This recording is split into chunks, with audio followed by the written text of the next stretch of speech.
trying to be dangerously freaky. Yeah, so the freaky, this is freaky, but we are still letting you know that we are dangerous. You get it now? You know, Okay, now so, have you seen the trailer? What can you tell us?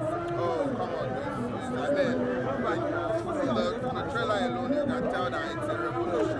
It's a revolution for epic cinema. And you know, we are here for it. We're here for it. I know that you're a Yoruba man, right? Say again? I know that you're a Yoruba man. Oh, yes. Tell us one thing that makes you proud to be a Yoruba person. Our culture. Our culture makes me proud. It's a culture of respect. It's a culture of respect. So it always makes me proud, knowing fully well that anywhere we the Yorubas are, there's this attachment. You know, and we always want to show respect to one another. If anybody's watching you right now, sorry, okay, yeah. So guys, I'm standing there with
Thanks for watching this video.